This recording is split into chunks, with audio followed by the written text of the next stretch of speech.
What's up, fight fans? This is Kurt DeVille with Counterpunch Boxing News, and I have some new news concerning Tyson Fury, Otto Wallin, and this is the official fight study and breakdown. Okay, this fight, first of all, was very, very interesting. You know, this is why I love boxing. This is the sport that I love, okay? Because of fights like this. First round belonged, believe it or not, Wallin. He came in with a game plan. Second round, I think Fury started to figure him out. Third round, Wallin landed that huge left hand and opened up a crazy cut. I mean, a nasty cut on Tyson Fury's eye. You know, and it's the kind of cut that the way it was on his right side, so it was down this way. So all the blood was coming in over his eye. Those are the kind of cuts that stop fights, okay, first of all. And it was crazy how he set that punch up. And I think Otto Wallin, when he seen the blood, I think he tried to target it more, where it made Tyson Fury more conscious of it. So he moved more, and it changed the whole dynamics of the fight, because I'm thinking that Tyson Fury wanted the same type of fight like he wanted with Tom Schwartz. He thought he was going to have a short night until that cut happened. Believe it or not, I believe that. I think the way he was fighting, he wanted to stop Otto Wallin.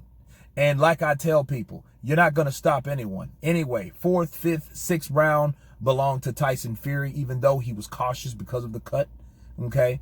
And then 8, 9, 10, and 11, 9, 10, and 11, Tyson Fury hurt him with a punch, okay? He hurt him with a punch, and the type of punch that it could have been stopped, because Joey Gamache, which is the trainer of Auto Wallin, didn't want him to take unnecessary punishment. And in the 12th and final round, as the cut of Tyson Fury got worse, okay, it was said to be a butt in there. I think that was like the 8th and 9th round, which made another cut, okay? But the way, the severity of that cut, the first cut, it really didn't make a difference. It just added insult to injury, okay? Because it was blood everywhere. So Tyson Fury could barely see, and you could tell he could see. So in the 12th round, Wallin lands the same type punch he landed to open the cut in the first place. And that hurt Tyson Fury. And then came Otto Wallin all of a sudden, trying to seal the deal, but he couldn't. You know, Tyson Fury slick. He kept fighting back like he did with Deontay Wilder in the 12th round. The only difference was it was a cut which was the enemy instead of the knockdown. Or should I say the threat? It was the knockdown that was the threat in that fight, but it was the cut in this fight that was the threat. And it was awesome, because it was almost like shades of an upset coming, because Tyson Fury felt that punch, and that hurt him more than the other punch. I think the other punch just showed that he doesn't have the skin like we thought he does. He has some pretty thin skin, you know, and it was just a brutal punch anyway. Any type, he probably just a perfect punch, okay, that he got hit with, but that was more of the cut being the problem. Now, this actual punch hurt Tyson Fury, you know, and what went through my mind at that point, I'm like, okay, well, he got caught with this type of punch by Auto Wallin. What type of puncher is Auto Wallin? You know, that's what you ask yourself. And honestly, the 10th and 11th round, I'm thinking, well, you know what? He's taking a lot of punishment, because what Tyson Fury started doing, he started going back to the body, right? And then turning the body punches into uppercuts on the inside. So that was pretty clever. But of course, he wanted to have a Mexican style body punch knockout, which never happened, because Otto Wallin, he booped over, and leaned over like Sergey Kovalev did in the Andre Ward fight, okay? And I look at that as like, okay, this guy, they need to stop it. But then you never know. 12th round, like I said, he got caught with a huge left hand.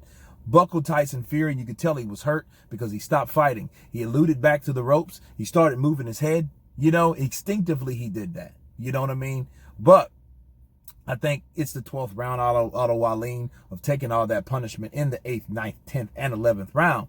You know, when he hurt him, it wasn't enough adrenaline that he had left in the tank. But he did rally back, and it was a scare for Tyson Fury. It was definitely a scare. On top of fighting through all this time from the 3rd round to the 12th round. So that's 8.5 rounds of having a bad cut like that. So that was actually the threat. Okay. So that made it that much interesting.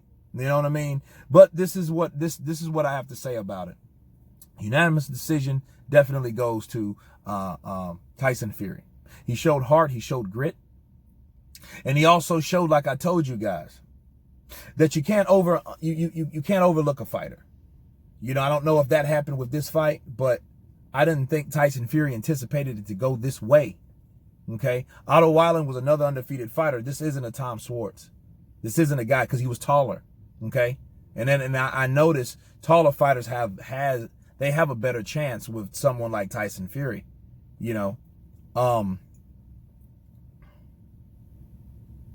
Wallin, what he said, I definitely belong in this ring with this guy, and nobody can question my heart. And I absolutely got to agree with him. I look forward to seeing how he will do against other fighters. You see what I'm saying? Because, like I tell people, the heavyweight division, you can state and have a status of being the best, but you have to continue fighting people and continue proving it. If you can't do that, how do we ever know? Right? But this was very interesting. Otto Wallin took his first loss, but he took it hard. Okay? He fought like an undefeated fighter would. He showed heart. He showed that he came to win. And we will see him again. Tyson Fury, that cut is bad. I question, how long will it take for that cut to heal?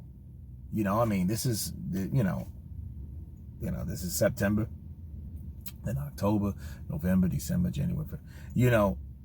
That is a bad cut. He's going to definitely need a gang of stitches for that. It should be fine by the Deontay Wilder fight. Of course, Tyson Fury called out Deontay Wilder.